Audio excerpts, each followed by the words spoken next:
we should vote. Mhm. And no candidate is perfect. So no matter where you lean on the political spectrum, I Yep. think it's something that we should participate in.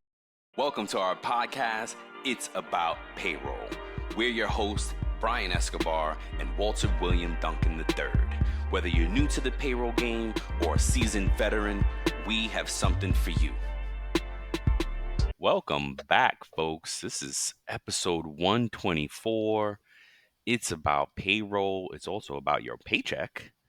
And before we get into it, how you doing today, sir? I'm good, man. It's the first week of September.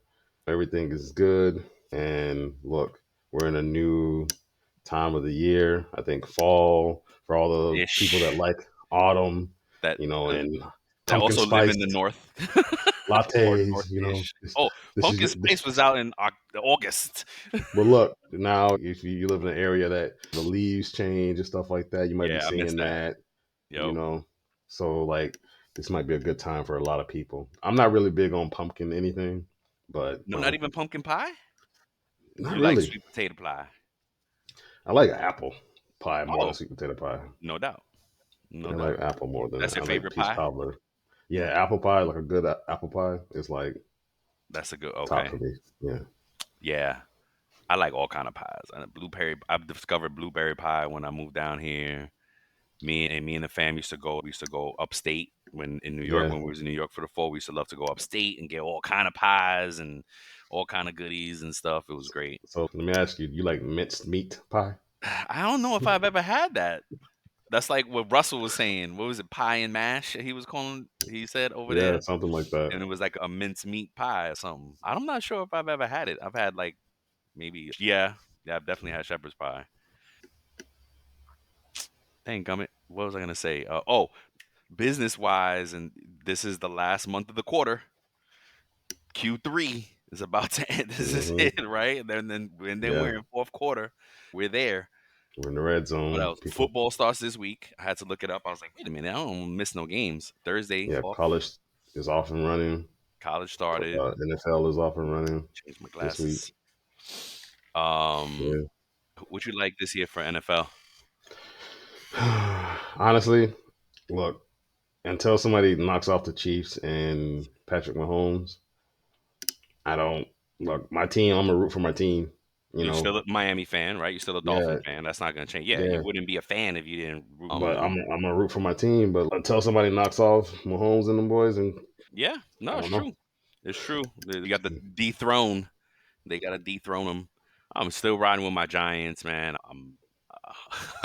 Although Giant Nation is really upset about Daniels, we want to see DeVito, Jones. Daniel Jones. Yeah, I don't even know his name. It's tough, man. He was thinking it up in preseason, and Hey, it's tough to watch. the Giants are trying to stick behind their choice, right? They decided to pay him all that money. And then So they stuck with now, it. like, hey, Yeah, you yeah. They know, had a chance to get a QB, but because I was watching, they did a Hard Knock few episode, or they had a series in the Hard Knock series in hmm HBO or whatever. So it was cool to see that behind the scenes and like the money that plays into the decision making. This is our budget. If we give yeah, Saquon his money, we're not going to be able to get these other tools we need. If we go out and get quarterback, we've wasted the money on Jones. Like yeah, it was interesting to see that part, and I was like, okay, I get it. But folks get mad, right? Because it's millions and millions of dollars, and it's just spend the money, yeah. But it's not as easy as that. So, Nope. but yeah, no, I'm a football fan, so I'll be looking forward to it. Thursday night kickoff, and I'll Nice. honestly this is the first time that I think that I'll be interested in seeing a position like a player, like I'm following a player to another team. Saquon to Philly. Okay. I can't like Philly, but I could definitely like to see Saquon win. Make sure he does his thing. Like as Yeah. long as it doesn't, as long as he don't, I don't know with the Giants and how they're doing. I don't know, but who knows? Yeah, what else, man? What else is going We'll on? see. You That's about it, man. getting caught up into the politics at all? Yeah, just I'm watching and look, this is one of those years that you may not have a candidate that you particularly lean to either way. And so you have to choose. I think it's our civic duty to vote. Yeah, for sure. So we should vote. Mhm. And no candidate is perfect. So no matter where you lean on the political spectrum, I Yep. think it's something that we should participate in. So, but I don't know. I'm listening to it. It's just me. Politics is just like it's like a circus, man. Wow. It's the clown show. But how do you feel? I haven't heard enough of either politics to other than little news bite that I have for today. I haven't Mhm. really, and that I found by accident. Once upon a time, I used to pay attention, but I just got jaded. I still go and vote, but I think I go with popular instead of just the politics. My wife has a big influence, right? If she feels strong or somewhere, I'm like, all right, babe, cool. That's what I'm gonna go with. My daughter's being is interested in it this year, so that's cool. My oldest anyway, so that was Mhm. cool to see her kind of paying attention and research, and so I was like, oh, okay. But yeah, it's the lesser of the two evils. Yeah. But the one thing I will say, and I think a lot of people are excited for, is the potential for our first female Female, president. absolutely, And absolutely, I think people are excited for that potential. And absolutely. I think if she is elected, I think that is going to open the door for more women to be elected in the Hmm. future. Yep, You and in know, higher positions, and Yep. yeah, absolutely. It's good. Yeah. All right, man. Let's get into this pay news. All right. Where are we in here? Where is my stuff? Oh, you're up first. Yeah, What do so you I got? have two quick articles I want to discuss. The first Okay. article is from Pay.org, and it's about earned wage access programs, and that there are Mm. changes coming. Right. So Hmm. the the first article by Pay.org, it was published on August 27th, and but it says that on July 18th of this year, the Consumer Finance Protection Bureau (CFPB) Hmm. proposed a landmark interpretive rule that would likely transform the landscape of employer integrated earned wage access and on demand pay. This proposal states that paycheck advance products made to employees by vendors and providers are loans, Yes, I which heard it. creates substantial implications for both the employees and employers. And if, and more likely, when the guidance is final. So it looks like this thing is going to pass. And so Hopefully that's going not. to change. Look, and that's going to change the game. Look, we know how the government and it works sometimes. Hmm. There's a way for, they feel like there's a way for them to collect money from the people. Then nine times out of 10, the government has a history of possibly doing that. Right. This is going to hurt the employee, I think, Yeah, basically. substantially because Yeah, some employers might not even want to enroll in earned they wage won't. access now They don't want to because do of it this. now, Yeah. and there's zero impact financially to them. I could go down a rabbit hole here, but maybe behind the scenes, there's been some employers, some people that are um, against earned wage access, trying to push this thing to make sure that this happens to stop it from going. Because that's part of the political arena too. Is those people who's in the back, those influencers and those lobbyists making these noise behind the scene. Yep. So it could be the case. Yep. So my next one is a quick article from CNN.com. And over Labor Day weekend, there was a strike by more than 10,000 U.S. hotel workers Oh wow. all across America, all the way from Boston to the West Coast and Hawaii. What are they striking They're about? they're about their union and Mm. a new contract. Yep. Basically, they're in union talks Yep. for a new contract. They're not liking what I guess the company is proposing. Yeah. Must be that time of year. AT&T's right up the block, and they've been striking for weeks here too. Yeah. Yep. Yeah. That's Can't all. keep That's it. all I have. What do you got? I got an interesting one where I was looking at some kind of like paycheck information, trying to find some folk, what nuggets can we give for the folks that get a Hmm. paycheck in the US. So I came across the politics of it all and how Donald Trump will impact our paycheck versus how Kamala Harris will impact our paychecks. And basically, Donald Trump aims to extend the 2017 Tax Cuts and Jobs Act, which eliminates taxes on tips and Social Security income and lower the corporate tax rate. Vice President Kamala Harris proposes increasing tax benefits for families and raising the corporate tax rate to offset costs of expanding tax credits. And then the way it breaks down is that Trump's plan basically helps all, but mostly the top 1% and even 0.01%. So, AKA the richest people in the country. And Harris's benefits the lower income, but hurts the 1% and 0.01%. Both plans add to the US debt regardless of their offset planning, because they have a plan where here's where we can spend it, but here's where we can make it back. Regardless, it's going to impact the US debt. And then experts say that both plans will lead to a higher interest rate or higher interest rates, and that neither plan addresses the overall economic situation of the country.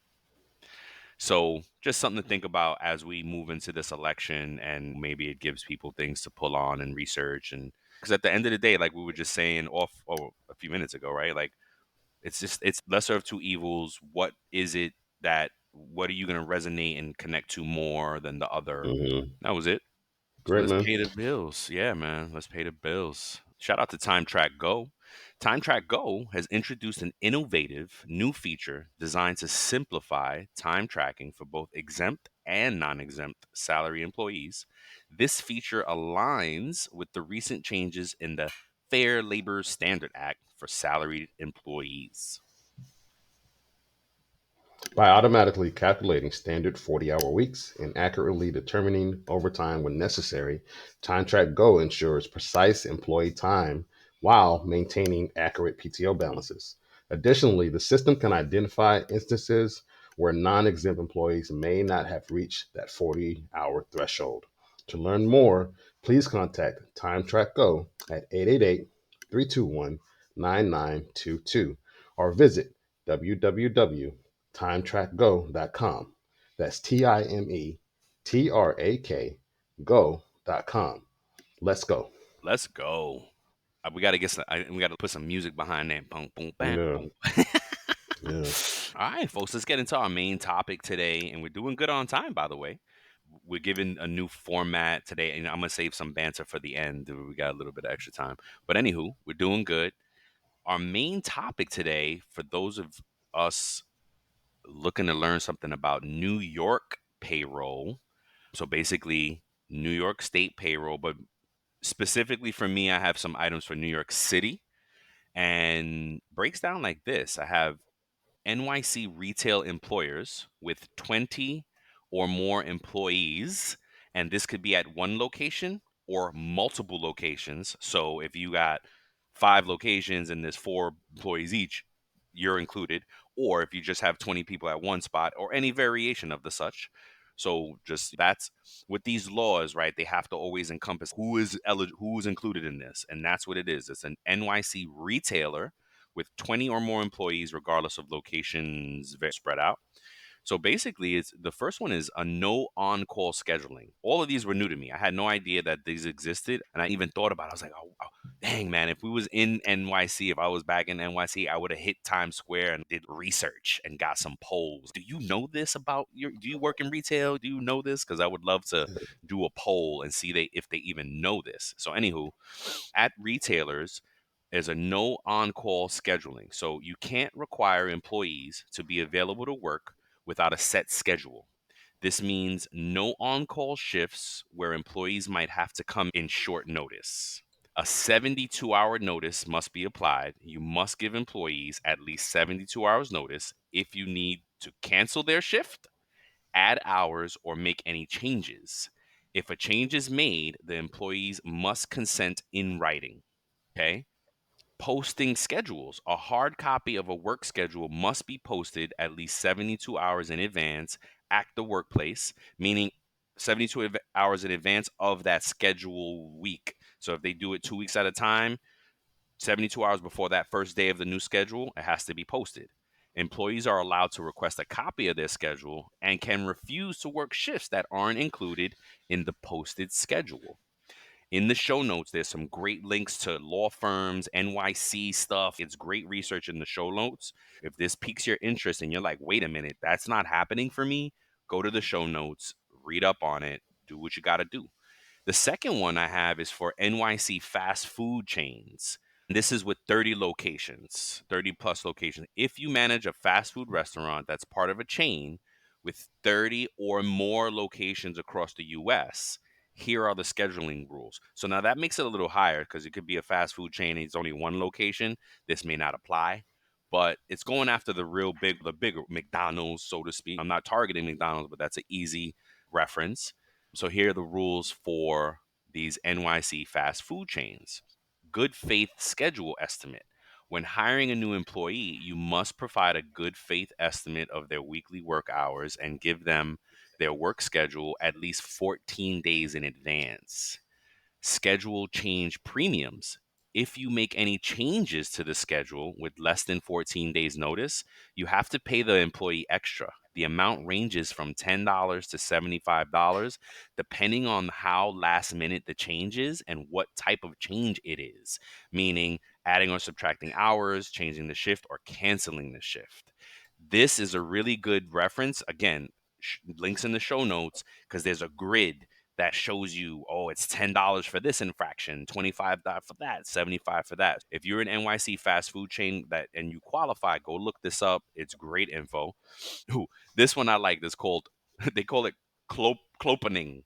There's a clopening ban. Mm, They spell it CLOPEN. They're basically smashing the words closing and opening together, clopening, hmm but they have a clopening ban where employees cannot be required to work back-to-back closing and opening shifts less than 11 hours apart, right? And you may know people, right, that, oh, I got to close tonight at 11 and then I got to be back at 6 to open. What? I Yeah. don't know if the hours meet, but so there it's less than 11 hours apart unless they consent in writing. So that is the caveat, that is the loophole.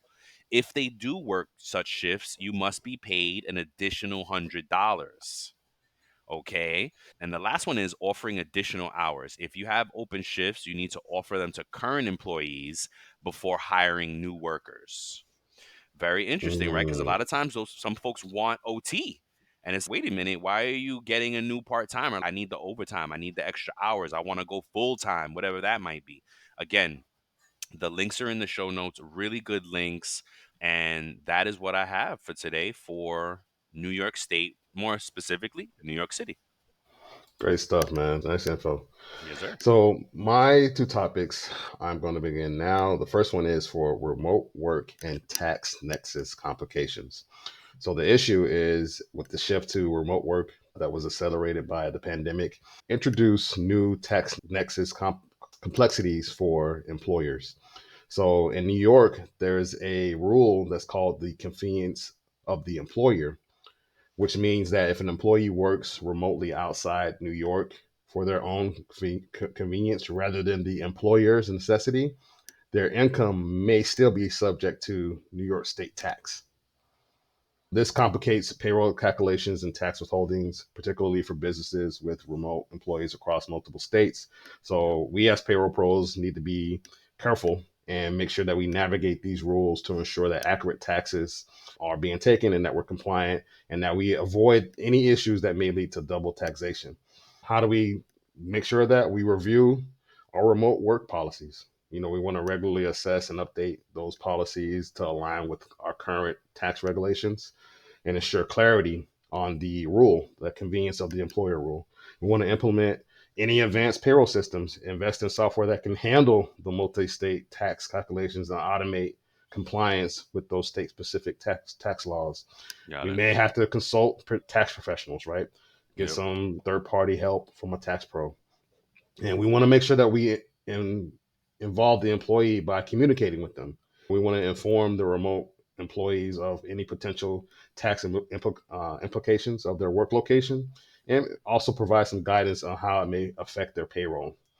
The second topic I have is updates to pay transparency laws. My favorite. So, New York's 2024 pay transparency law mandates that employers disclose their salary ranges and job postings, which reflects a broader trend towards pay equity and transparency. What we must do as the payroll pros is ensure that the payroll data aligns with those disclosed salary ranges, addressing any discrepancies. Because look, if we're manually entering in those new hires or whatever they are, you got to make sure that those rates are in correctly to make sure that the people's pay is correct. Because as we know from that stat that we have, if there's one or two errors in the person's first couple of paychecks, they're going to start looking for a job. Okay, Yep. these guys can't get my pay right. I'm out. So, how do we ensure that and make sure that we're good? We update the job postings, even if it's not your job. Maybe you can check with somebody in HR, and I'm sure that the person in HR is doing their job great, but it doesn't hurt to communicate with them. So to Yeah. make sure that those job postings are updated.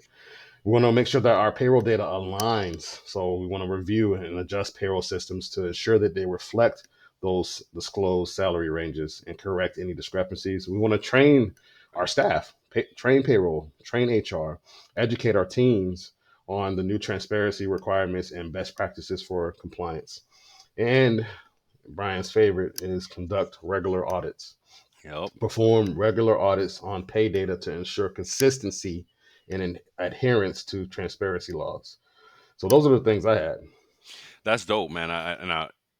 For both of these things, they have impact to the employee as well. So as employees, we got to know, hey, if you work in New York and they grant you a remote situation, it doesn't mean that it's going to be to your advantage tax wise. You know what I mean? Yeah. Because your nexus is still in New York, right? So Mm-hmm. keep that in mind. And then the transparency laws. What I urge folks is that yeah, it may be, it's two things. One thing to the employer, don't get slick. I remember how Dave salary.com from HR Data Labs was on the Mm-hmm. show, and he was teaching us that sometimes they get slick and do, oh, 0 to 300,000 is the job range that they're posting for the pay transparency. No, don't get slick. That's not what it is. You have to be more a realistic window. So for Mm-hmm. employees, you could really see, you're gonna know when you go to look for jobs what that range is. And then for employers, just be right. Don't try to be slick. But Yeah. yeah, Shout out it's to tough, David man. Turetsky over at Turetsky, my boy HR David Data Labs. Turetsky. Yes. Yeah, that's what I'm gonna say. One more thing for employees. This does not mean that you still should be sharing you're allowed to, but please, that's my caveat. Is you can share gross, but don't get into sharing your net because everybody's gross to net is going to be very different. You can make the Mm-hmm. same grosses and get very different nets. That's my call out when it comes to pay transparency laws for employees. Just be careful there. That's it, All man. right. So the safe talk question to close out our episode. In regards to the New York state of mind, do you think it helps or hurts more in the professional or business world? What do you mean by the New York state of mind? Look, because for me, New Yorkers, and you correct me if I'm wrong, I'm trying to articulate it in a way that, from what I heard you say and other people that I've known throughout my career and my life, and other friends and family that I have that are from New York, live in New York currently, there's like a mindset that, what was that lyric in that song say? If I can made it here, I can make it anywhere. There's a mentality of I'm going to work hard, I'm going to grind, and I'm going to make it, and I'm going to do what I got to do no matter what. So that is the New York state of mind. Hey, I got this. It's like almost like a confidence, right? But some people could It see is. it in a different way. Some people might see it as arrogance. Yeah. You've heard some people say that like, people from New York are arrogant because they Yep. had a bad interaction with someone that was, No doubt.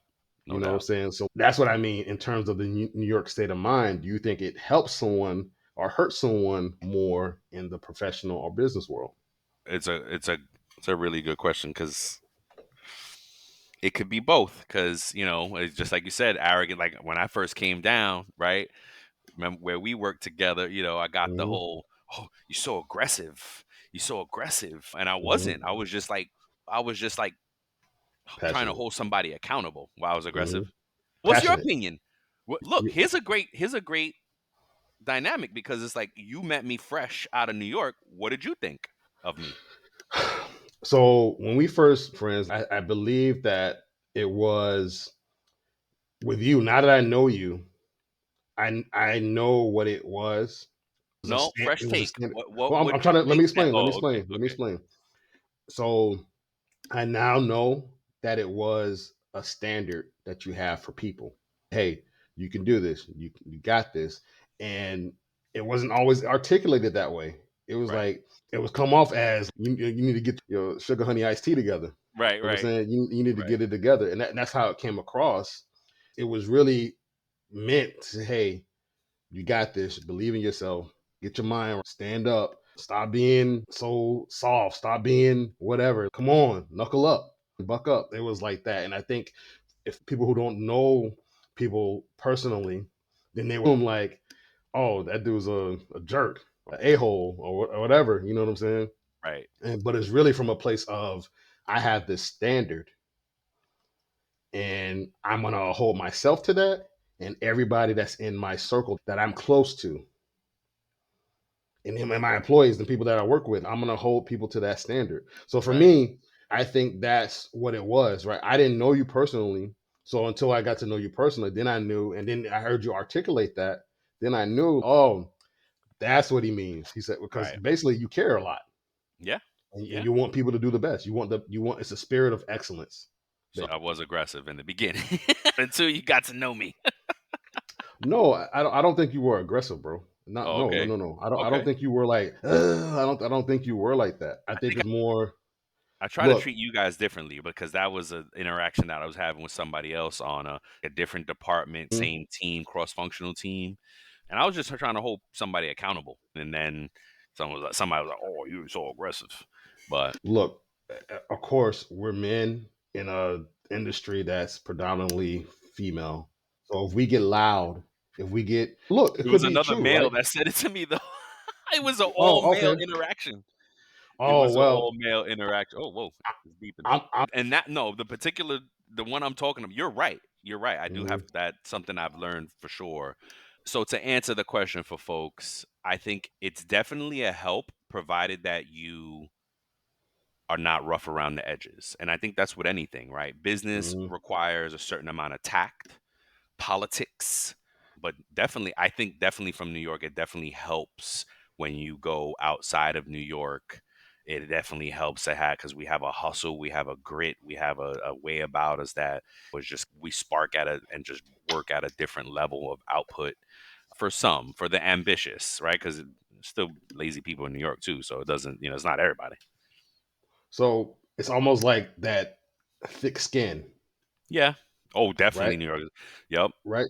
So you could take somebody busting your chops, or you can take somebody giving you critique Oh yeah. and not cause you to be like, oh, I'm out of here. I'm chucking the Right. deuces. My boss was like very stern with me because I made a mistake. I'm Yep. out. Or whatever. Like, I think it could be interpreted as that Yeah. as well. Hmm. And um, I also think that it's how you deliver it. You can always keep that New York state of mind. I think you have it now. I just think the way you deliver it, Yes. you play to your audience now. Absolutely. You play to your And audience. that's the Like tact of it. You yes, gotta know, right? Yeah. yep. You Yeah. play to your audience now. So there may be a moment where Brian says something to me and he's like more direct with me than somebody else that he knows because he and I have that rapport now that he can. I'm not saying I necessarily like it all the time, No, right? exactly. Nobody does really. But that's what it is, right? I think it's good. So for It comes me, from a good place. Yeah, I don't always deliver it right. I think it can help you Hmm. drastically help you in business and in the professional world. And it's just about making sure that you don't allow it to, I guess, go into overdrive. Yeah. That's it. Again, it's just yeah, balancing out things. So to answer the question, I think it does help in business. Again, if it's not if you're not a New York term, if you're not OD with it, but the kids don't say that no more. They got a whole nother slang and language out now. But yeah, no doubt, man. So that's a good one. And shout out to the rest of New York State because we just talked about the city really, but people forget there's a whole big old state around the city. Yes. Oh, Yes. and before we go, shout out to Brittany Fur for a nice shirt, being creative Shout with out, her Brittany. I'm gonna payday get mine shirt. soon. Go check her out on LinkedIn and check out her merch. She's very creative. Um, Hmm. is dope. I love it. So yeah, man, I think that's it. Look, we did a great job, folks. We take a little minute here and go a little over. We're shortening the format. We're making this a little bit more digestible, a little bit more deliverable for you. Love it, man. Cool. We only went a few minutes over. We'll get better and better. So thanks for hanging in with us, folks. Until the next time, peace. We love you.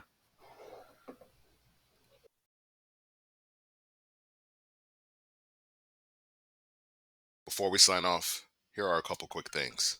Don't forget to follow It's About Payroll on LinkedIn and It's About Your Paycheck on Facebook and TikTok.